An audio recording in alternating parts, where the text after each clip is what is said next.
একাদশ শ্রেণীর দ্বিতীয় সেমিস্টারের প্রিয় ছাত্রছাত্রীরা, তোমাদের বাংলা ভাষা ও সংস্কৃতি বইয়ের আধুনিক বাংলা সাহিত্যের ধারা থেকে যে ক্লাসগুলো হচ্ছিল, আজ ৭ নম্বর ক্লাস, যেখানে আমরা পড়ব উপন্যাস ও ছোট গল্প। তো তোমাদের এই টপিকটা নিয়ে কিন্তু বিস্তারিতভাবে আলোচনা করা হয়েছে তোমাদের বইতে। তো অত বিস্তারিতভাবে আমরা পড়ব না, আমরা মোটামুটি একটা কনসেপ্ট নেওয়ার চেষ্টা করব।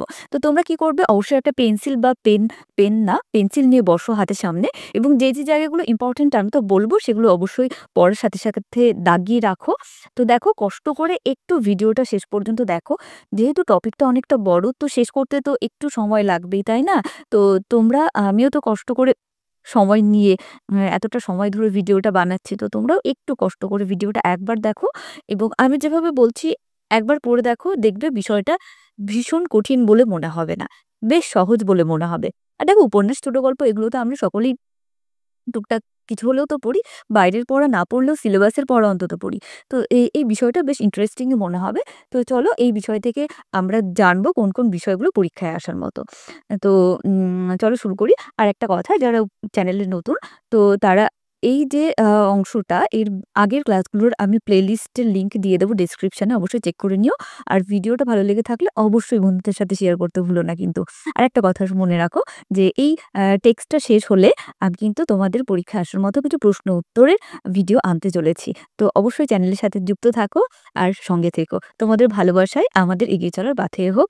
আমার চ্যানেলটা তোমাদের সঙ্গেই আরো বৃদ্ধি পাক। তো চলো আজকে তোমরা পেন্সিল নিয়ে বসেছো অবশ্যই। তো চলো আমরা আজকের ক্লাসটা শুরু করি। তো দেখো, তোমাদের আজকের বিষয় হচ্ছে উপন্যাস ও ছোট গল্প। তো আমরা শুরুটা অতটা ভালো করে পড়ব না। তো ১ম দিকে দেখব উপন্যাসের লক্ষণাক্রান্ত রচনা। যে কোন কোন রচনায় বা কার লেখায় আমরা উপন্যাসের লক্ষণ পাবো। দেখো, তোমরা ইতিহাসে নিশ্চয়ই পড়েছ যে ১ম বাংলা সার্থক উপন্যাস রচয়িতা কে?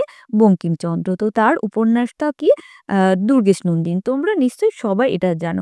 আর যদি ভুলেও গিয়ে থাকো, তাহলে নিশ্চয়ই আমার কথা শুনে তোমাদের মনে পড়েছে। বাহ! বেশ ভালো।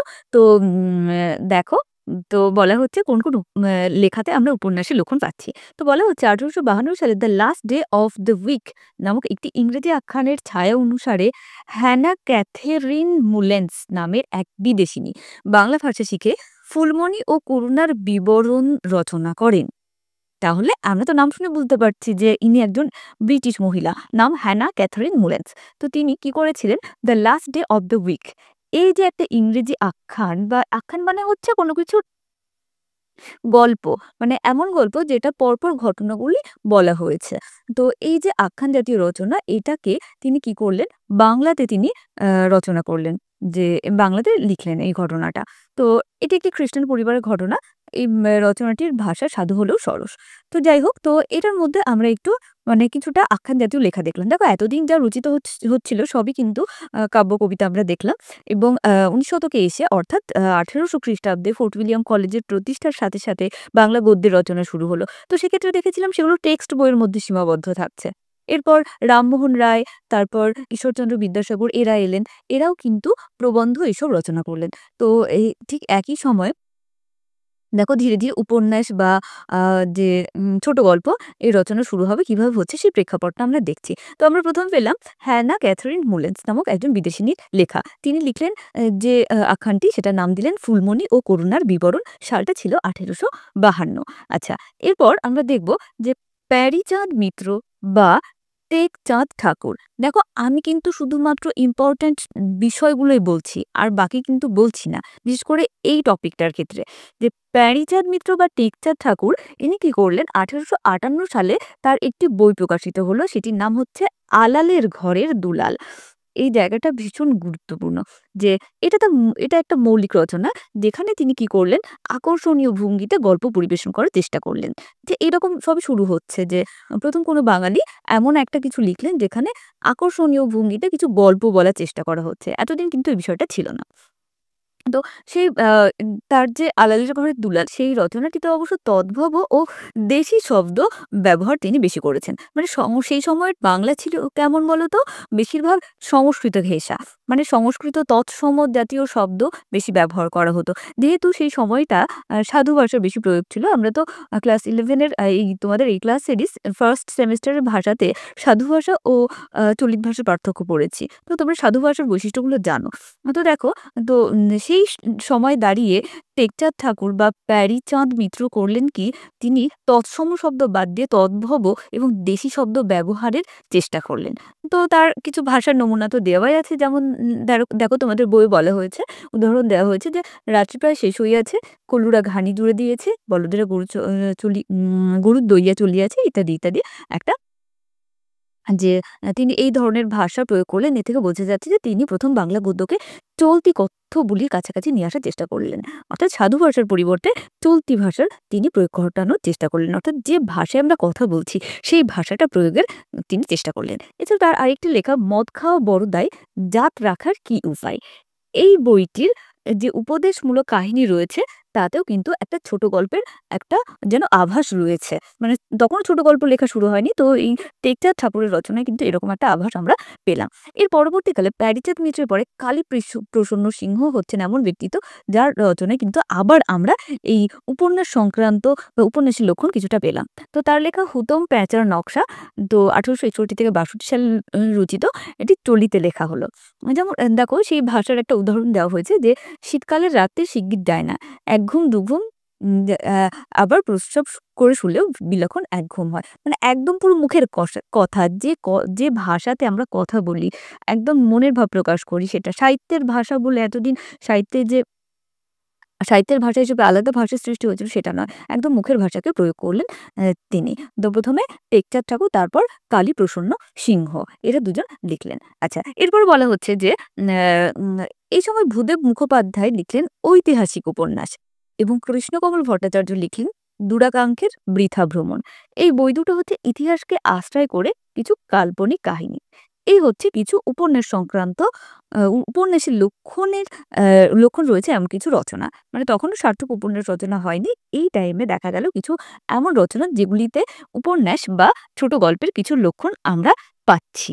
আচ্ছা, এরপর আমরা চলে আসবো একদম আ বাংলা সাহিত্যের সার্থক ঔপন্যাসিক বঙ্কিমচন্দ্র চট্টোপাধ্যায়। দেখো, বঙ্কিমচন্দ্র চট্টোপাধ্যায় যেহেতু প্রথম সার্থক ঔপন্যাসিক এবং তিনি বেশ কিছু এক্সপেরিমেন্ট করেছেন। নিত্য নতুন বিষয় নিয়ে তিনি লিখেছেন, নতুন আঙ্গিকে লেখার চেষ্টা করেছেন। তাই অবশ্যই আমরা বঙ্কিমচন্দ্র চট্টোপাধ্যায় ঔপন্যাসিক হিসেবে কতটা গুরুত্বপূর্ণ সেই জায়গাটা অবশ্যই ভালো করে পড়ব। তো দেখো, বলা হচ্ছে যে বঙ্কিমচন্দ্র পাশ্চাত্য শিক্ষায় শিক্ষিত ছিলেন এবং তিনি কি করেছিলেন অত্যন্ত মনোযোগ সহকারে sir Walter Scott, Charles Dickens এদের লেখা পড়েছিলেন। এরা হচ্ছে বিখ্যাত কথাসাহিত্যিক। তো তাদের লেখার প্রভাব তার উপর পড়েছিল। তো এছাড়াও পূর্ববর্তী বাংলা উপন্যাস লক্ষণাক্রান্ত রচনার সঙ্গেও তিনি পরিচিত ছিলেন। যে এর আগে চেষ্টা করা হয়েছে বা এমন কিছু লেখা প্রকাশিত হয়েছিল যেগুলিতে উপন্যাসের লক্ষণ রয়েছে। তো তিনি সেগুলো প্রচারের সেগুলোর সাথে পরিচিত ছিলেন। কিন্তু তার উপন্যাসের গঠন কৌশল, চরিত্র নির্মাণ, ঘটনা পরম্পরা ইত্যাদি বিষয়ের সাথে কিন্তু তিনি বেশ কিছু সম্পূর্ণ মৌলিক ছিলেন। যে বাহ্যিক প্রভাবমুক্ত। তিনি উপন্যাস সম্পর্কে কিছুটা জেনেছিলেন, কিন্তু আ তিনি যে উপন্যাস নির্মাণ করলেন সেক্ষেত্রে কিন্তু তিনি সম্পূর্ণ মৌলিকভাবে সবকিছু নিয়ে এলেন। তো তাই ১৮৬৫ সালে দুর্গেশ নন্দিনী প্রকাশের সঙ্গে সঙ্গে শিক্ষিত বাঙালির চিত্তমুক্তি ঘটল। বলছে এই প্রথম কিন্তু আমরা উপন্যাস পেলাম এই দুর্গেশ নন্দিনী। কত সালে? ১৮৬৫ খ্রিস্টাব্দে। আচ্ছা, এর কাহিনীটা কেমন? রোম্যান্স ধর্মী কাহিনী, যেখানে জগৎ সিংহ, আয়েশা, তিলোত্তমা এদের প্রণয় কাহিনীকে তিনি তুলে ধরেছেন। আচ্ছা, এর পরের বছর অর্থাৎ ১৮৬৬ সালে আমরা পাচ্ছি বঙ্কিমের দ্বিতীয় উপন্যাস কপালকুণ্ডলা। তো একটা কাজ করতে পারো, বঙ্কিমচন্দ্রের সম্পর্কে একটা ধরো প্রথম দুটো লাইন একটু ভূমিকা দিয়ে দিলে, তারপর তার লেখা উপন্যাসগুলোর নাম পরপর লিখলে, যেমন প্রথম উপন্যাস দুর্গেশ নন্দিনী, সময়কাল ১৮৬৫, এভাবে খাতায় নোট করো।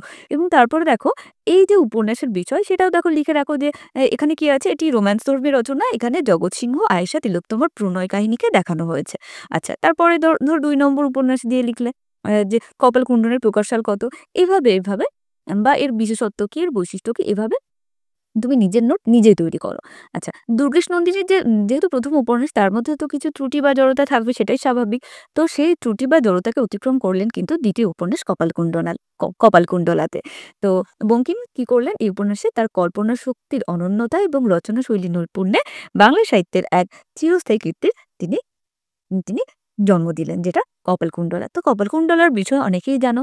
তো এর বিষয় কি, প্রকৃতিকন্যা কপালকুণ্ডলার সাথে পথভ্রষ্ট নবকুমারের গভীর জঙ্গলে সাক্ষাৎ, নবকুমারের প্রণয়, বিবাহ বন্ধনে আবদ্ধ হওয়া, নিয়তি নির্দিষ্ট মৃত্যু, পরিণামের ট্র্যাজিক প্রকাশ, এক আশ্চর্য নাটকীয় চমৎকারিত্ব এবং কবিত্ব শক্তির সংশ্লেষে প্রকাশিত হলো।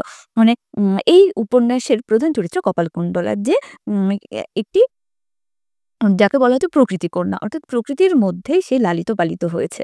সে ছোট থেকে সেখানে লালিত পালিত হয়েছে এবং তারপর দেখা গেল এই প্রকৃতিতে লালিত পালিতা আ কন্যা একসময় ঘটনাচক্রে নবকুমারের সঙ্গে তার সাক্ষাৎ হয়, তাদের প্রণয় হয়, বিবাহ বন্ধনে আবদ্ধ হয়ে সে জঙ্গল ছেড়ে যখন চলে আসে বা প্রকৃতি ছেড়ে যখন সাংসারিক জীবনে চলে আসে, সেক্ষেত্রে কিভাবে তার জীবনে পরিবর্তন আসে বা কিভাবে ঘটনাক্রমে তার মৃত্যু হয়, সেই বিষয়টাকে এই উপন্যাসে তুলে ধরা হয়েছে। তো এখানে বলা হচ্ছে যে মনুষ্য জীবন, মনুষ্য প্রকৃতির সঙ্গে মনুষ্য ভাগ্যের অন্তর্লীন বিরোধ টানাপোড়েনের ফসল কপালকুণ্ডলা। যে প্রকৃতি, মানুষের জীবন এবং প্রকৃতি বা মানুষের ভাগ্য, এর কি প্রভাব পড়ে মানুষের জীবনে, সেটা নিয়ে তিনি এই উপন্যাসটা লিখলেন। তো তিনি কল্পনা ও রোম্যান্সের মিশ্রণে কিছু উপন্যাস লিখলেন। সেই উপন্যাসগুলির নাম হচ্ছে কি, মৃণালিনী, যুগলাঙ্গুরীয়, চন্দ্রশেখর, রাজসিংহ, সীতারাম ইত্যাদি। এছাড়া কিছু কিছু ইতিহাসাশ্রিত উপন্যাস লিখলেন, যেমন চন্দ্রশেখর, রাজসিংহ, সীতারাম ইত্যাদি। এই উপন্যাসগুলি কিন্তু স্মরণীয়। এছাড়া তিনি কিছু সামাজিক উপন্যাস লিখলেন। সামাজিক উপন্যাসগুলির মধ্যে রয়েছে বিষবৃক্ষ, রজনী, কৃষ্ণকান্তের উইল, এগুলি তার বিখ্যাত উপন্যাস। আচ্ছা, তো এই ৩ টি উপন্যাস, মানে এই যে ৩ টি সামাজিক উপন্যাসের নাম পড়লাম, এই ৩ টি উপন্যাসের বিষয় ছিল কিন্তু সমসাময়িক পারিবারিক জীবন। আচ্ছা, চন্দ্রশেখর উপন্যাসে ছিল অবৈধ প্রেম সম্পর্কের কথা। কৃষ্ণকান্তের উইলেও রয়েছে মধ্যবিত্ত নরনারীর অবৈধ প্রণয়, কামনা, অসংযত মানসিক দ্বন্দ্ব, রক্তক্ষরণ, সর্বোপরি ট্র্যাজিক পরিণাম। আচ্ছা, যদিও শেষ পর্যন্ত আমরা দেখি এই উপন্যাসের রোহিণী চরিত্রকে যেভাবে তিনি মানে তাকে খুন করাচ্ছেন, তার মাধ্যমে কিছুটা যেন আদর্শবাদী, নীতিবাদী বঙ্কিমকে আমরা দেখতে পাই এই উপন্যাসে। তো এত ডিটেইলসে তো উপন্যাসের বিষয় তোমাদের জানার প্রয়োজন নেই। তো আমি চেষ্টা করব বিভিন্ন উপন্যাস নিয়ে ছোট, ছোট কিছু ভিডিও বানাতে, যদি তোমরা ইন্টারেস্টেড থাকো। আচ্ছা, তারপর দেখো বলা হচ্ছে যে, তবে নরনারীর জীবন এবং মনোজগৎ সম্পর্কে গভীর অন্তর্দৃষ্টির কারণেই তার সৃষ্ট কুন্দ, গোবিন্দলাল, রোহিণী, নবকুমারদের আবেদন বাঙালি পাঠকের কাছে আজও অমলিন। তো এই যে চরিত্র, এগুলি হচ্ছে বঙ্কিমের উপন্যাসের কিছু চরিত্র। আচ্ছা, এরপরে আরেকটি উপন্যাসের নাম আমরা পড়ব, যেটা আমরা ইতিহাসও পড়েছি। যে ৭৬ মন্বন্তরের সময় সন্ন্যাসী বিদ্রোহের পটভূমিতে রচিত আনন্দমঠ উপ আনন্দমঠ উপন্যাসটির কথা ঐতিহাসিক কারণে আলাদাভাবে উল্লেখ করা প্রয়োজন। কারণ পরাধীন দেশে বহু তরুণ যুবক এই উপন্যাসটি পড়ে স্বাদেশিকতা এবং জাতীয়তার মন্ত্রে দীক্ষিত হবার অনুপ্রেরণা পেয়েছিলেন। তো এই আনন্দমঠ উপন্যাসের বিষয় হচ্ছে ৭৬ মন্বন্তরের সন্ন্যাসী বিদ্রোহের পটভূমিতে এটি রচিত। আচ্ছা, তো এই মোটামুটি আমরা পড়লাম বঙ্কিমচন্দ্র সম্পর্কে। এই শুধু বঙ্কিমচন্দ্র নিয়ে একটা প্রশ্ন হতেই পারে তোমাদের। তো এটা অবশ্যই ভালো করে পড়ো। আরেকবার মানে বারবার তোমাদেরকে বলছি যে বঙ্কিমচন্দ্র ও উপন্যাসিক হিসেবে বঙ্কিমচন্দ্র সম্পর্কে তোমরা ভালো করে পড়বে। তো এখানে এই যে এই প্যারাটায় খুব একটা যে পড়তেই হবে এরকম বিষয় নেই। তো এখানে কয়েকজন এই বঙ্কিমচন্দ্রের সমসাময়িক সময়ে যে আ যারা লিখছেন তাদের সম্পর্কে বলা হয়েছে যে, এই সময় প্রধানত ইতিহাস আশ্রিত এবং সামাজিক, এই ২ ধরনের উপন্যাস রচিত হতো। হয় ইতিহাসকে কেন্দ্র করে, আর নাহলে সামাজিক বিষয়কে নিয়ে। যেমন প্রতাপচন্দ্র ঘোষ লিখলেন বঙ্গাদীপ পরাজয়, রমেশচন্দ্র সেনের মহারাষ্ট্র জীবন প্রভাত ও রাজপুত জীবন সন্ধ্যা, হরপ্রসাদ শাস্ত্রী লিখলেন বেনের মেয়ে, কাঞ্চনমালা ইত্যাদি, ইত্যাদি। তো এই জায়গাটা আমরা পড়ব যে এই সময় কিছু নারী বা মহিলা সাহিত্যিকরা আসছেন। যেমন স্বর্ণকুমারী দেবী লিখলেন নিবার রাজ ও বিদ্রোহ। আচ্ছা, মীর মশাররফ হোসেনের বিষাদ সিন্ধুও ইতিহাস আশ্রিত উপন্যাস। এছাড়া এগুলো সব ইতিহাস আশ্রিত উপন্যাস। তো আমরা এ সময় পাচ্ছি ২ ধরনের উপন্যাস বলেছি। কি, কি? ইতিহাস আশ্রিত এবং সামাজিক। তো ইতিহাস আশ্রিত উপন্যাসগুলোর নাম পড়লাম। এবার সামাজিক উপন্যাসগুলির মধ্যে রয়েছে তারকনাথ গঙ্গোপাধ্যায়ের স্বর্ণলতা, শিবনাথ শাস্ত্রীর যুগান্তর ইত্যাদি। আচ্ছা, এই সময়ের সন্দীপচন্দ্র চট্টোপাধ্যায়, যিনি আ বঙ্কিমচন্দ্র চট্টোপাধ্যায়ের আ দাদা, তো তিনি কি করলেন যে তিনি পালামৌ লিখেছিলেন। যদিও এটি উপন্যাস নয়, এটি একটি ভ্রমণ কাহিনী। তো ওই পালামৌ এর নামটাও আমরা মনে রাখবো। আচ্ছা, তো এই সময়ে আ একটা বিশেষ বৈশিষ্ট্য ছিল যে এই সময় ব্যঙ্গ, বিদ্রূপ বা কৌতুক জাতীয় গল্প লেখা হতো। আমরা দেখেছি প্যারীচাঁদ বা হুতমের নকশাও কিন্তু এই ধরনের ব্যঙ্গাত্মক বিষয় কিছু রয়েছে। তো আমরা বঙ্কিমচন্দ্রের কমলাকান্তেও দেখেছি যে সামাজিক বিষয় নিয়ে ব্যঙ্গ, বিদ্রূপ করা হচ্ছে।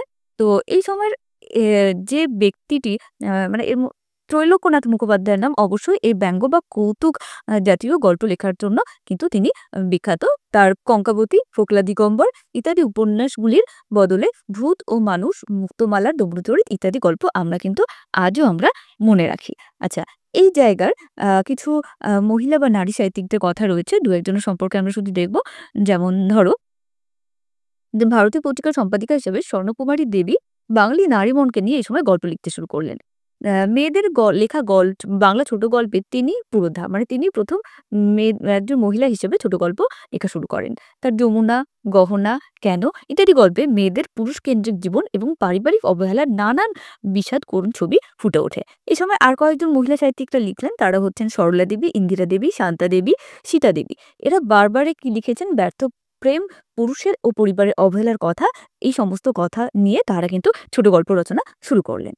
আচ্ছা, এরপর আমরা পড়ব ঔপন্যাসিক এবং ছোট গল্পকার রবীন্দ্রনাথ সম্পর্কে এবং তার সমকালে কারা লিখছেন সেটার সম্পর্কে। তো ঔপন্যাসিক রবীন্দ্রনাথের থেকেও আমরা বেশি ভালো করে পড়ব সেটি হচ্ছে ছোট গল্পের রবীন্দ্রনাথ। রবীন্দ্রনাথ কিন্তু যদি উপন্যাস নাও লিখতেন, শুধু ছোট গল্পও লিখতেন, তবুও কিন্তু আমরা তার নাম কখনোই ভুলতাম না।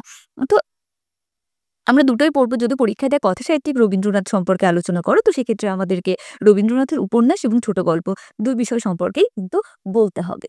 তো দেখো, বলা হচ্ছে যে প্রথম দিকে রোম্যান্স লিখেছিলেন তিনি। যেমন রাজর্ষি, বউ ঠাকুরানী হাট, এই যে রোম্যান্সধর্মী রচনা লিখলেও দেখো রোম্যান্সে থাকে কল্পনা, সেখানে বাস্তব জীবনের থেকেও কল্পনাটাকে কিছু বা বাস্তবের ঊর্ধ্বে সেই সমস্ত বিষয়কে কিছু বেশি গুরুত্ব দেওয়া হয়ে থাকে।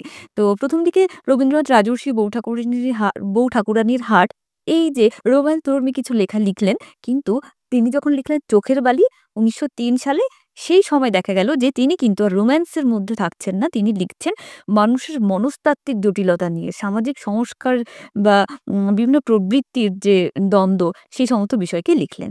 তো এই উপন্যাসে বিনোদিনী চরিত্র রয়েছে এই চোখের বালি উপন্যাসে। আচ্ছা, এরপর ১৯০৩ সালে তো আমরা দেখলাম চোখের বালি। এরপর দেখছি গোরা। মানে তার বিশেষ উপন্যাসগুলো সম্পর্কে বলা হচ্ছে। দেখো, গোরা ১৯১০ সালে লেখা। এই যে গোরা উপন্যাস লিখলেন, তখন যেন রবীন্দ্রনাথের উপন্যাসের যে জীবন, সেই জীবনে বা তার উপন্যাস রচনার ধারায় একটা নতুন অধ্যায় যুক্ত হলো। এই যে এই উপন্যাসটিকে বলা হয় মহাকাব্যিক উপন্যাস।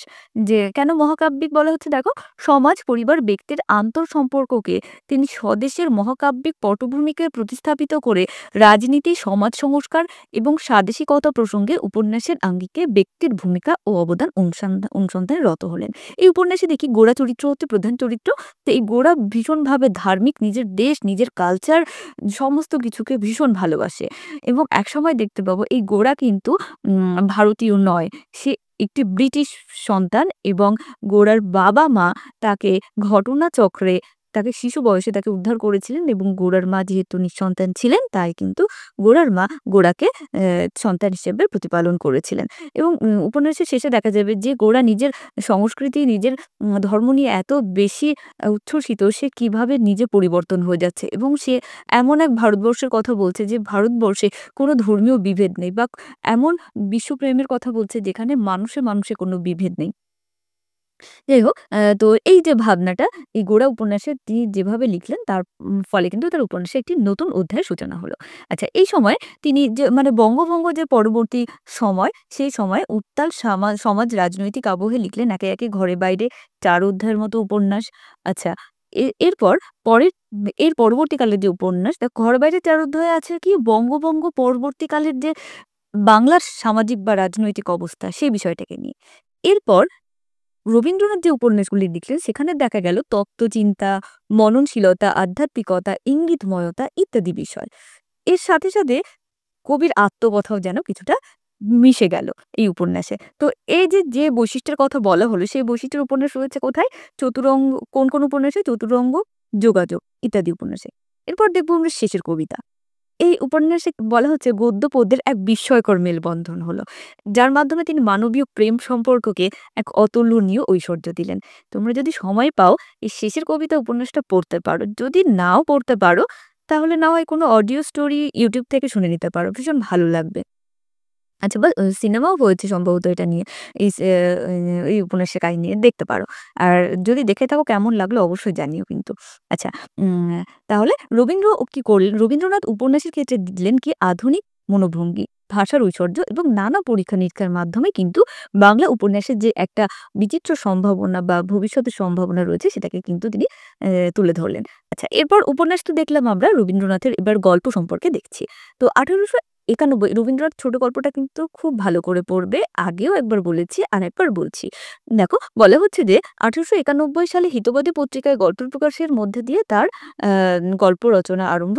১৯৪০ সালে ৩ সঙ্গীর ৩ টি গল্প দিয়ে যাত্রাপথের সমাপ্তি। মানে ১৮৯১ থেকে তার গল্প রচনা শুরু হচ্ছে এবং শেষ হচ্ছে ১৯৪০ সালে। সেখানে ছিল ৩ সঙ্গীর ৩ টি গল্প। মানে ৩ টি গল্পকে ৩ সঙ্গী বলা হচ্ছে।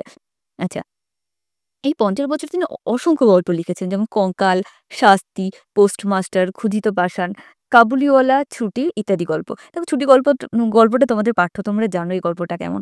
আচ্ছা এরকম গল্প যেমন পেয়েছি দেখো এই গল্পগুলোর মধ্যে আমি তোমাদেরকে বলব তোমরা 'কঙ্কাল' গল্পটা অথবা 'প্রত্যেকটা গল্পই ভালো। 'কাবুলিওয়ালা' প্রত্যেকটা গল্প ভালো। এই কটা গল্পের মধ্যে তোমার কটা পড়া আছে? যদি পড়া থাকে যেটা পড়া তোমার অবশ্যই কমেন্ট করে জানিও কিন্তু। আচ্ছা এছাড়া স্ত্রীর পত্র, ল্যাবরেটরির মতো লেখাও আছে। দেখো স্ত্রীর পত্র, ল্যাবরেটরি তোমাদের এখন হয়তো অতটা ভালো লাগবে না, তোমরা বুঝবে না। আ আজ থেকে ২-৩ বছর পর অবশ্যই বুঝতে পারবে। ভীষণ ভালো গল্প। বিশেষ করে স্ত্রীর পত্র। যেখানে মেয়েদের মনের কথা এত ভালো করে রবীন্দ্রনাথ বলেছেন মানে সেটা না পড়লে বোঝা যায় না। আচ্ছা, এখানে বলা প্রয়োজন রবীন্দ্র উপন্যাসের জগতের থেকে রবীন্দ্র ছোট গল্পের জগৎ আলাদা। সেখানে আছে মানে এই ছোট গল্পের জগতে রবীন্দ্রনাথ কোথাও বোবা মেয়ে যেমন সুভা গল্পে রয়েছে বোবা মেয়ে, নিঃসঙ্গ পোস্টমাস্টার, অশিক্ষিত গ্রাম্যবধূ, নিস্তব্ধ প্রকাণ্ড প্রাসাদে উন্মাদ মেহেরালি। মৃত্যুঞ্জয় মুদি বিদেশি বিশ্ববিদ্যালয় থেকে পাশ করা ইঞ্জিনিয়ারের মতো কত ধরনের মানুষের আনাগোনা রয়েছে কিন্তু রবীন্দ্রনাথের ছোট গল্পে। তাদের রহস্যময় মন, মনের জটিলতা আর গ্রাম বাংলার পল্লী প্রকৃতির অপার ঐশ্বর্য।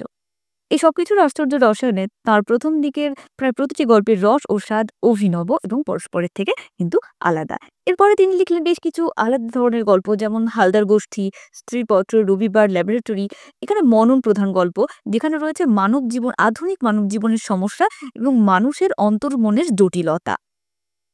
আচ্ছা আ এই তো গেলাম আমরা রবীন্দ্রনাথের কিছু ছোট গল্প সম্পর্কে পড়লাম। এছাড়া এই সময়ে অ্যা র বাংলা বুদ্ধিদীপ্ত গল্পের যে ধারা রবীন্দ্রনাথের হাতে বা ত্রৈলোক্যনাথের হাতে প্রতিষ্ঠা পেয়েছিল, এবার আমরা প্রভাত কুমার মুখোপাধ্যায়কে পেলাম যার হাতে কিন্তু এই যে রবীন্দ্রনাথ বা ত্রৈলোক্যনাথের হাতে যে বাংলা গল্পের প্রতিষ্ঠা হলো সেটা যেন পূর্ণতা লাভ করল। তো প্রভাত কুমার মুখোপাধ্যায়কে কিন্তু বাংলার মপাস্যা বলা হয়। আচ্ছা তিনি নবীন সন্ন্যাসী, রত্নদ্বীপ, মনের মানুষ, আরতির মতো বেশ কয়েকটি উপন্যাস লিখলেও তার সাফল্য মূলত ছোট গল্পে। তার দেবী ও আদুরির মতো গল্প অসাধারণ কিছু গল্প। বলবান জামাতা, মাস্টারমশাই, রসময়ী রসিকতা ইত্যাদি, ইত্যাদি। তো তোমরা না দেবী গল্পটা একবার পড়ো। না পড়লেও একটা অডিও স্টোরি শুনে নিও। প্রভাত কুমার মুখোপাধ্যায়ের দেবী গল্প। অসম্ভব গা ছমছম করবে। আর একটা কথা বলে রাখি রবীন্দ্রনাথ কিন্তু এই দেবী গল্পের প্লট প্রভাত কুমারকে দিয়েছিলেন। মানে বিষয়টা বলেছিলেন যে, "তুমি তোমার মতো লেখো।" তো সেই প্লটটা নিয়ে কিন্তু প্রভাত কুমার লিখেছিলেন দেবী গল্প। আর দেবী গল্প কেমন লাগে সেটাও জানাতে ভুলো না কিন্তু। আচ্ছা, তো এরপরে আরো কয়েকজন লিখছেন। তো তাদের সম্পর্কে আমরা জানব না। যেটুকু বলার বললাম। আচ্ছা, এরপর আমরা পড়ব শরৎচন্দ্র চট্টোপাধ্যায়ের গদ্য সাহিত্য এবং সমকালীন উপন্যাস ও ছোট গল্প। শরৎচন্দ্র সম্পর্কে আমরা খুব ভালো করে পড়ব।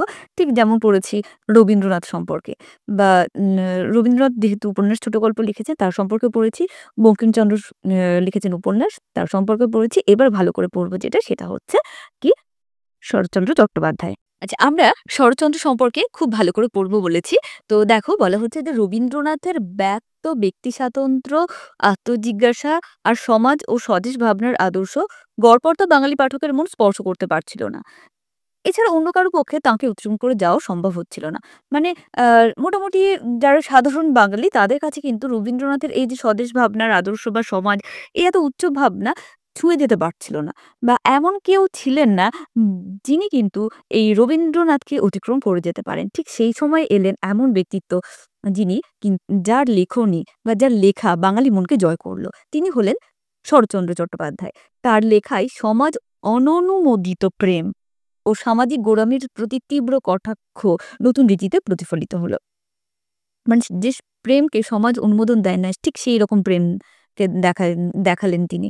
সামাজিক যে গোঁড়ামি, আমাদের সমাজে যে বিভিন্ন গোঁড়ামি রয়েছে, বিভিন্ন সংস্কার রয়েছে যেগুলো গোঁড়া সংস্কার, যেগুলো মানা চলে না, মানা যায় না বা যেগুলো আ কষ্টদায়ক সেগুলি সম্পর্কে তিনি বললেন। বাংলা উপন্যাসকে এক নতুন ব্যঞ্জনা দিয়েছিল রবীন্দ্রনাথের চোখের বালি। লেখক শরৎচন্দ্র প্রভাবিত করেছিল। শরৎচন্দ্রকেই কিন্তু এই চোখের বালি প্রভাবিত করেছিল। এর ঠিক ১০ বছর পর বরদিদি উপন্যাসের মধ্যে দিয়ে শরৎচন্দ্রের আত্মপ্রকাশ। তাহলে বরদিদি উপন্যাসের প্রকাশের মাধ্যমে শরৎচন্দ্র কিন্তু বাংলা উপন্যাস সাহিত্যে এলেন। এরপর তিনি একে, একে লিখলেন বেশ কিছু লেখা, যেমন বিরাজ বউ, বিন্দুর ছেলে, পল্লীর সমাজ, শ্রীকান্ত, চরিত্রহীন, বামুনের মেয়ে, গৃহদাহ, দেনা পাওনা, পথের দাবি, বিপ্রদাস ইত্যাদি নানা ধরনের ৩০ টি উপন্যাস লিখেছেন। কটি? ৩০ টি। তার উপন্যাসের বিশেষ বৈশিষ্ট্য কি? তার উপন্যাসের বেশিরভাগ ক্ষেত্রে নারী চরিত্রগুলি মাতৃত্বময়ী।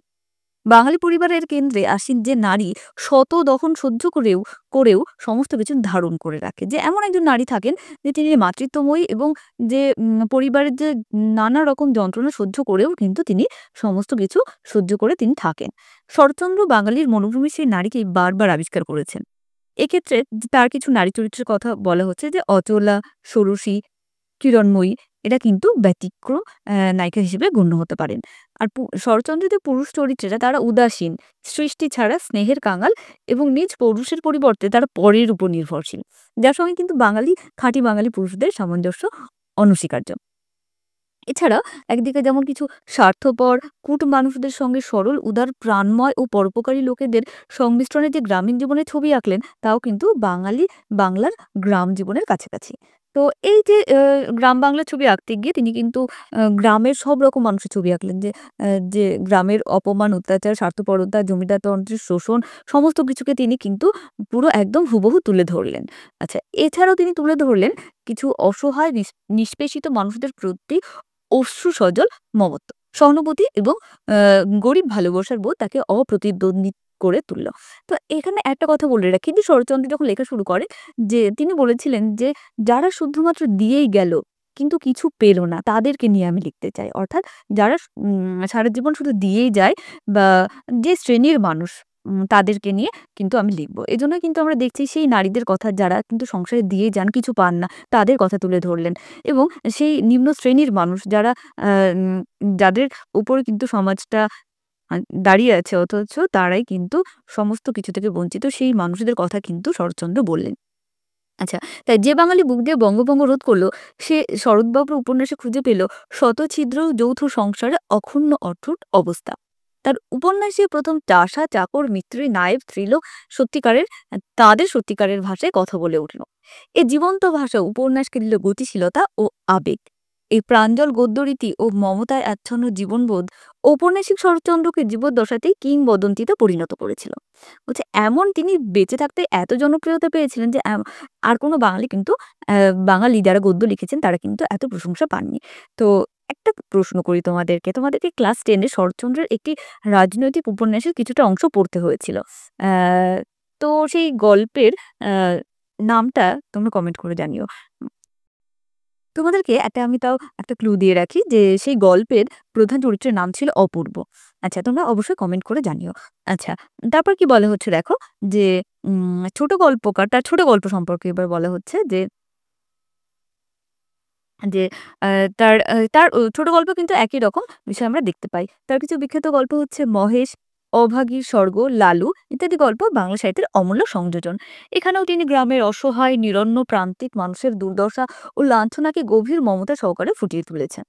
মানবিক অনুভূতিকে সহজে প্রকাশ করার এক আশ্চর্য দক্ষতা ছিল তার সহজাত। আর এ প্রসঙ্গে তার রসবোধ অনুভূতিকে সহজে প্রকাশ করার এক আশ্চর্য দক্ষতা ছিল তার সহজাত। আচ্ছা, এর সাথে ছিল রসবোধ ও হিউমার সেন্স এর কথা তো রয়েছেই। শ্রীকান্ত থেকে লালুর গল্পে এবং বিভিন্ন লেখায় তা ছড়িয়ে আছে, যা যা তার সাহিত্যকে অনন্যতা দিয়েছে। আচ্ছা, এরপর আমরা দেখতে পাচ্ছি যে এরপর বাংলা সাহিত্যের কিছুটা বাঁক ঘটবে। যে কিন্তু তার আগে আমরা রবীন্দ্রনাথ বা শরৎচন্দ্রের কথা তো আমরা পেলাম।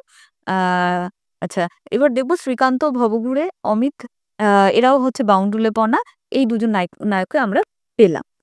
তারা দুজনেই কি বাঙালি মধ্যবিত্তের পতনের যুগের নায়ক। যে মধ্যবিত্তের যখন পতন হতো সেই সময়ের নায়ক।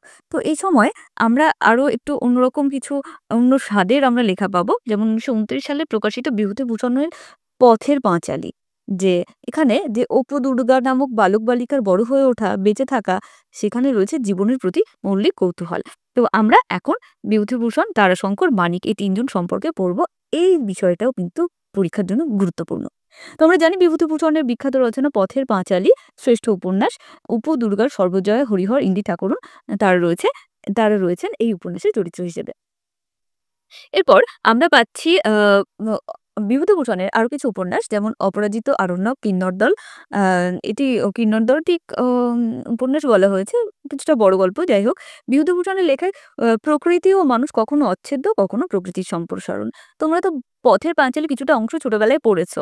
তো সেখানে প্রকৃতির কিন্তু একটা বড় ভূমিকা। প্রকৃতিও যেন একটা চরিত্র হয়ে ওঠে তার উপন্যাসে।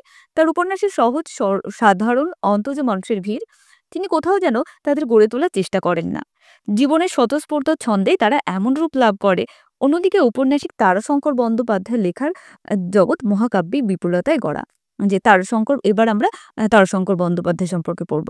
তো আমরা প্রথমে দেখলাম এই যে অনেক সময় প্রশ্ন করা হয় ৩ বন্দ্যোপাধ্যায় সম্পর্কে লেখো। বাংলা সাহিত্যে ৩ বন্দ্যোপাধ্যায় সম্পর্কে লেখো। এই ৩ বন্দ্যোপাধ্যায় কারা, কারা? বিভূতিভূষণ বন্দ্যোপাধ্যায়, তারাশঙ্কর বন্দ্যোপাধ্যায় এবং মানিক বন্দ্যোপাধ্যায়। আচ্ছা। তো এবার বিভূতিভূষণের লেখায় আমরা দেখলাম যে প্রকৃতির একটা প্রাধান্য থাকে এবং তিনি কিছু গড়ে তোলেন না। ঠিক যেমন দেখছেন সেরকমভাবে লিখছেন। প্রকৃতিকে তুলে ধরছেন বা সেই শ্রেণীর মানুষকে তুলে ধরছেন। আর তারাশঙ্কর বন্দ্যোপাধ্যায়ের লেখায় কি মহাকাব্যিক বিপুলতা রয়েছে। তো সেখানে কি দেখা যায় শ্রেণীর নানা গোত্রের নানা স্বভাবের মানুষ সেখানে রয়েছে। বৈষ্ণবী, খুনী, আসামি, বেদে, কামার, রাঢ় বাংলার বিভিন্ন গোষ্ঠী ও সম্প্রদায় তার লেখায় রয়েছে।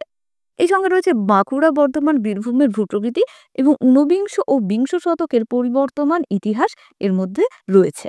তো তার কিছু বিখ্যাত উপন্যাস যেমন ধাত্রী দেবতা, কালিন্দী, গণদেবতা, হাঁসুলী-বাঁকের উপকথা, নাগিনী কন্যার কাহিনী, কবি, পঞ্চগ্রাম, সন্দীপন পাঠশালা ইত্যাদি। ইত্যাদি কিছু উপন্যাসও সন্দীপন পাঠশালায় এরকম যে এটা একটা ছোট গল্প আর বাকিগুলি নাগিনী কন্যার কাহিনী হলো হচ্ছে তোমার গল্প। তো এই যে বলা হচ্ছে যে এখানে কোনো ব্যক্তি, আ মানুষ বা সম্প্রদায় বা সমাজের নিরিখে পট বদলের সঙ্গে, সঙ্গে সংস্কৃতি ইতিহাসের রূপান্তরকে খনন করে আমাদের সামনে তুলে ধরেছেন। যে কোনো সম্প্রদায় বা সমাজের যখন বদল ঘটছে সেই বিষয়টাকে তিনি কিন্তু তুলে ধরছেন।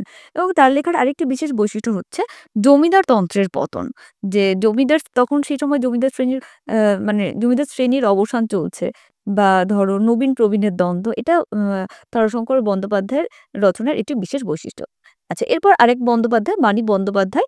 তো বলা হচ্ছে প্রথম জীবনে মানব মনের ব্যক্তিকেন্দ্রিক আত্মসমীক্ষা এবং দ্বিতীয় পর্বে কমিউনিস্ট দলের সদস্যের পদ নেওয়ায় মার্ক্সীয় ভাবনা নিরিখে বিপ্লবী রোমান্টিক দৃষ্টি ও জিজ্ঞাসা। মানে প্রথম জীবনে তিনি ফ্রয়েডীয় ভাবনায় দেখেছেন মানুষের মনকে নিয়ে, যে মানুষের মনে যে ৩ টি স্তর, ইদ, ইগো, সুপার ইগো, এই ৩ টে বিষয়। এই যে এই মানব মনের যে বিভিন্ন কার্যকলাপ সেটা নিয়ে তিনি লিখেছেন এবং মানে সেই বিষয়টাকে সামনে রেখে তিনি উপন্যাস গল্প লিখেছেন। কিন্তু শেষ জীবনে তিনি কি করেছেন? তার জীবনের ২য় পর্বে তিনি যেহেতু কমিউনিস্ট দলের সদস্যপদ গ্রহণ করেন, তাই তার শেষের দিককার লেখাগুলো বা ২য় পর্বে তার সাহিত্যিক জীবনের ২য় পর্বের লেখাতে দেখা যাচ্ছে কি মার্ক্সীয় ভাবনার আদর্শ। আচ্ছা, তার লেখা কিছু বিখ্যাত উপন্যাস পুতুল নাচের ইতিকথা, পদ্মা নদীর মাঝি, অহিংসা, চতুষ্কোণ, চিহ্ন, আরোগ্য ইত্যাদি। আচ্ছা, উম এগুলো হচ্ছে আলাদা, আলাদা ভাবনার লেখা। পুরুষ ও নারীর প্রবৃত্তি, মনোবিকার, রক্ত মাংসের উত্তাপ, মানসিক অসঙ্গতি, যৌনতা, মতাদর্শ, রোমান্টিকতা ইত্যাদি তার চরিত্রের মধ্যে কিন্তু দেখা যাচ্ছে। ভারত ইতিহাসের পর্বান্তর ও পরিবর্তমান মূল্যবোধকে তুলে ধরার পেছনে ঔপন্যাসিক মানিক বন্দ্যোপাধ্যায় সদা সচেষ্ট ছিলেন। আচ্ছা, আ এই তো গেল ৩ বন্দ্যোপাধ্যায়, যেটা সম্পর্কে তোমাদেরকে ভালো করে পড়তে হবে। এছাড়া এই সময় আ ধৈর্য্যপ্রসাদ মুখোপাধ্যায় অন্তশীলা, আবর্ত ও মোহনা এই যে তার একটি ট্রিলজি বা যেটাকে ৩ টি উপন্যাসের সংকলন, পরপর ঘটনা। যেমন আমরা সিনেমায় দেখি না পার্ট 1, পার্ট 2 ঠিক এরকম ৩ টি উপন্যাস তার। আচ্ছা, অন্নদাশঙ্কর রায় লিখেছেন সত্যাসত্য, গোপাল হালদার একদা, অন্যদিন, আরেকদিন। এটাও কিন্তু ট্রিলজি। তো এই সমস্ত উপন্যাসে দেখলাম যে আ মানুষ নিজেকে খুঁজছে। বা ব্যক্তির মনে চৈতন্য স্রোত নব, নব শিল্পমাত্রা নিয়ে আসছে। এরপর হচ্ছেন সতীনাথ ভাদুড়ী। তিনি একটি অসম্ভব ভালো একটি উপন্যাস লিখলেন 'জাগরি', যেটা রাজনৈতিক উপন্যাস।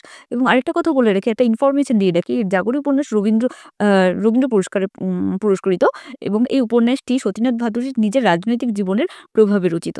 মানে কারা জীবন নিয়ে একজন জেল জীবনের বন্দী তিনি তার পরিবারের আ উম ঘটনাকে কিভাবে উল্লেখ করছেন বা গল্প বলছেন। একটি রাজনৈতিক ফ্যামিলি যে ফ্যামিলির প্রত্যেকটা ক্যারেক্টার রাজনীতির সঙ্গে যুক্ত এবং একেকজন একেক রাজনীতির একেক পার্টিকে সাপোর্ট করে। তো তারা জেলে রয়েছে সেই বিষয় নিয়ে এই উপন্যাসের কাহিনী গড়ে উঠেছে। এছাড়া সতীনাথ ভাদুড়ীর আরেকটি বিখ্যাত উপন্যাস 'ঢোড়াই চরিত মানুষ'। যেখানে 'ঢোড়াই চরিত মানুষের' অবশ্য ঘটনাটা ওয়েস্ট বেঙ্গলের না।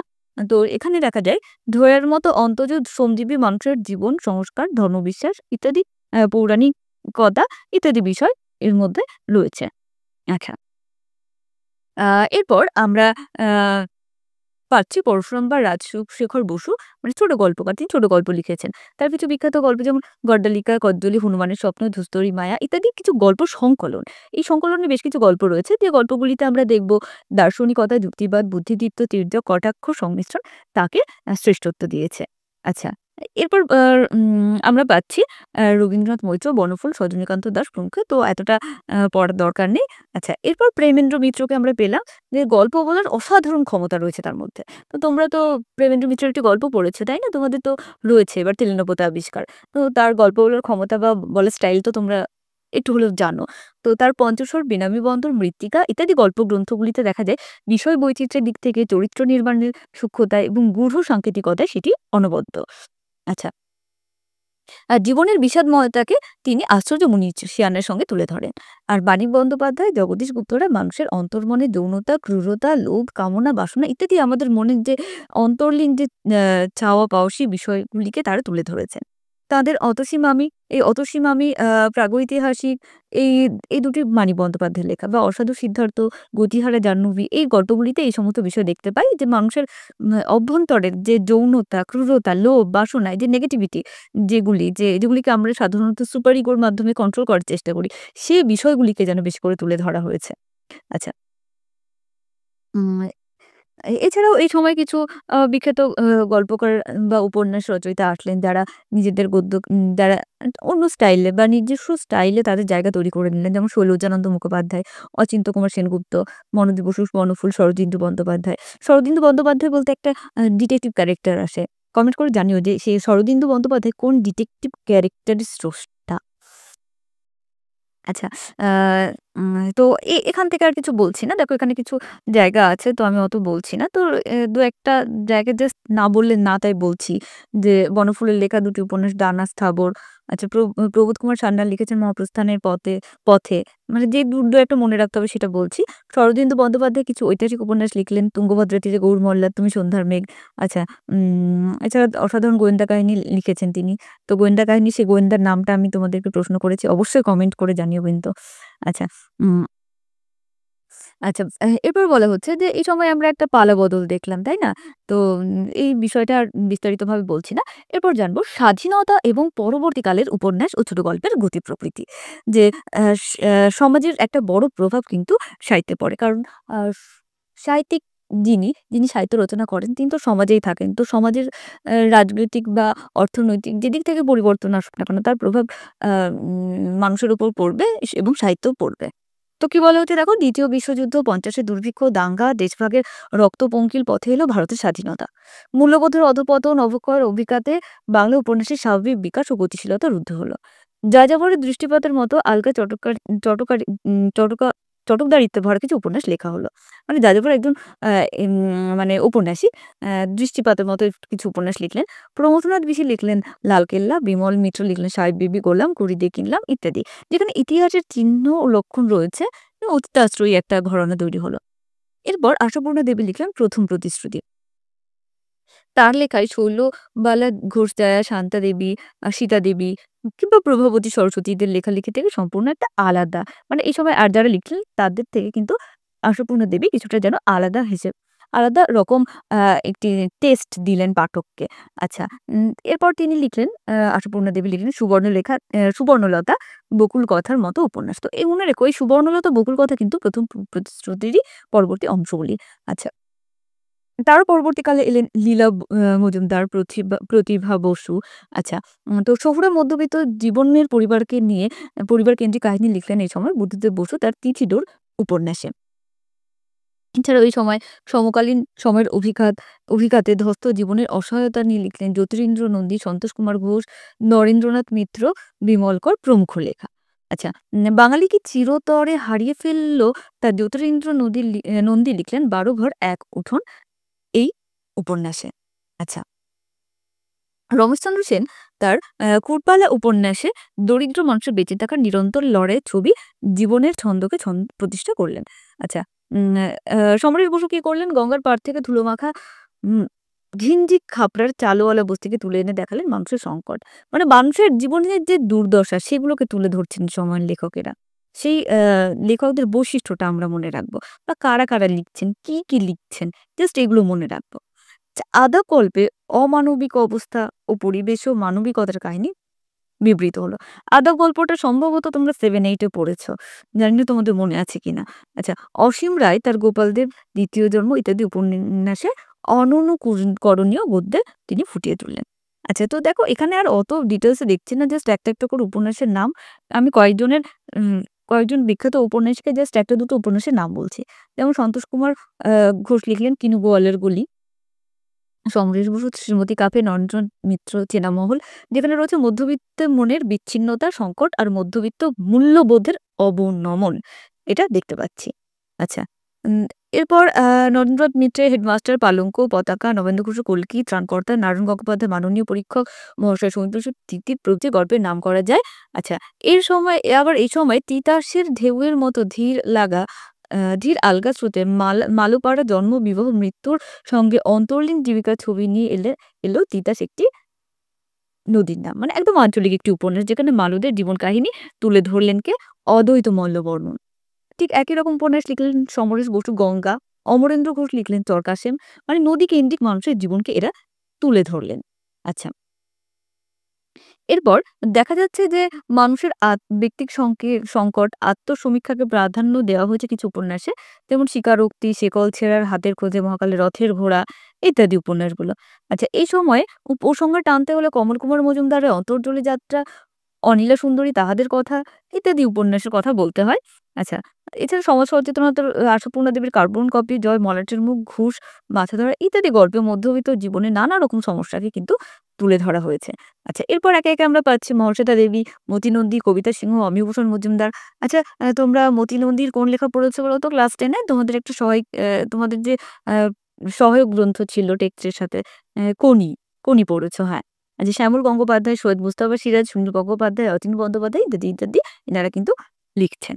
যাই হোক, এই মোটামুটি হলো ঠিক যাদের গল্প উপন্যাস সম্পর্কে বা ঔপন্যাসিক হিসেবে আ কারা লিখছেন বা কারা ছোট গল্প লিখছেন, যেভাবে ঠিক পড়ালাম ঠিক সেইভাবে কিন্তু তোমরা মনে রাখার চেষ্টা করো।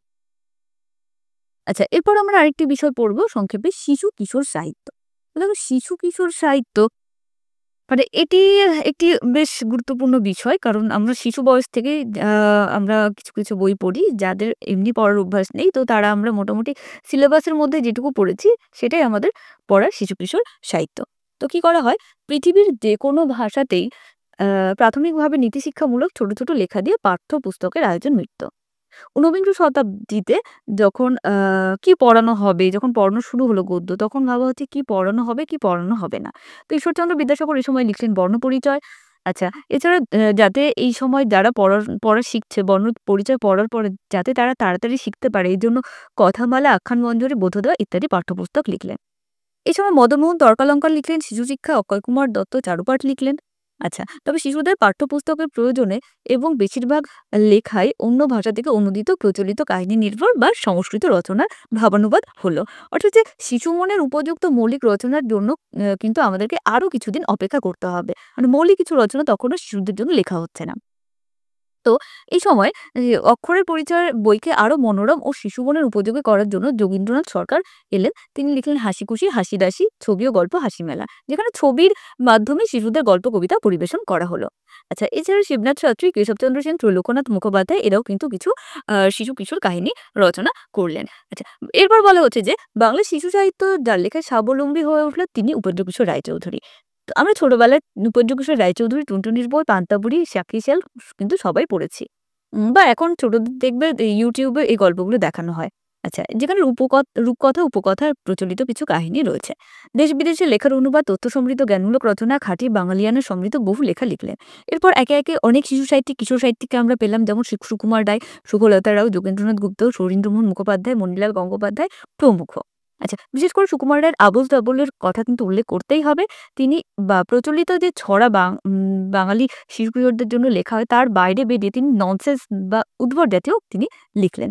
আচ্ছা, তার লেখা নাটক, বহু কাহিনী, স্কুলের গল্প, মনীষী ও অভিযাত্রীদের জীবনী বাংলা শিশু কিশোর সাহিত্যের একটা বড় অংশ জুড়ে রয়েছে। তো এই রায়চৌধুরী পরিবারের আরো অনেকে লিখেছেন। আমরা তো উপেন্দ্র কিশোর বা সুকুমার রায় সম্পর্কে পড়লাম। এছাড়া সুকলতা রাও, পুণ্যলতা চক্রবর্তী, লীলা মজুমদার, সত্যজিৎ রায় এরাও কিন্তু শিশু কিশোরদের জন্য লিখলেন। ছোট মেয়েদের জন্য লিখলেন অভিজ্ঞতার গল্প, কল্পবিজ্ঞানের গল্প, মজার গোয়েন্দা কাহিনী ইত্যাদি কিন্তু শিশু কল্পনার জগৎকে আরো বেশি ব্যক্ত করলো। আচ্ছা, এই সময় প্রচলিত রূপকথার গল্প, ছড়া, ব্রতকথা, পাঁচালীর গল্প ইত্যাদি সংগ্রহের একটা কিন্তু উদ্যোগ দেখা গেল বাঙালির মধ্যে। যে আগে তো যখন ধরো লিখিত সাহিত্য ছিল না, তখন তো মুখে, মুখে গল্প বলা হতো। শিশুদের বিশেষ করে। যে যারা বড় তারা গল্প বলতেন। তো এই যে মুখে, মুখে প্রচলিত গল্প যেগুলোকে ফোক টেল বলা হয়, সেগুলো সংগ্রহ করলেন দক্ষিণারঞ্জন মিত্র মজুমদার। সেগুলির নাম ঠাকুরমার ঝুলি, ঠাকুরদার ঝুলি। আমরা ছোটবেলায় মোটামুটি সব বাঙালি ঠাকুরমার ঝুলি অন্তত শুনেছি। আচ্ছা, এই সময় এই রূপকথা বলার ধরনটি আরো আধুনিক হয়ে উঠল অবনীন্দ্রনাথ ঠাকুরের রচনায়। তিনি লিখলেন ক্ষীরের পুতুল, রাজকাহিনী, নালক, বুড়ো আংলা। আচ্ছা, তো এরপর আবার যখন সমাজের পরিবর্তন হলো, রাজনৈতিক পরিবর্তন হলো বা ইংরেজ বিরোধিতা আ দেখা দিল, তো তখন শিশু কিশোর সাহিত্যিকদের রচনা সেই বিষয়টা প্রকাশ পেল। যেমন শরৎচন্দ্র চট্টোপাধ্যায়, হেমেন্দ্র কুমার রায়, খগেন্দ্রনাথ মিত্র, শরদিন্দু বন্দ্যোপাধ্যায়, সুনির্মল বসু, প্রেমেন্দ্র মিত্র, বিমলচন্দ্র ঘোষ ইত্যাদি এরা কিন্তু লিখলেন। এদের লেখায় দেখা যায় চঞ্চল, দুঃসাহসী, কখনো বেপরোয়া, প্রতিষ্ঠান বিরোধী কিছু তরুণ কিছু মানুষজনকে দেখা গেল বা এই শিশু কিশোর চরিত্র দেখা গেল। আচ্ছা, এখানে বলা উচিত বাংলা সাহিত্যে প্রথিতযশা প্রায় সকলেই শিশু কিশোরদের জন্য কিছু না কিছু লিখেছেন।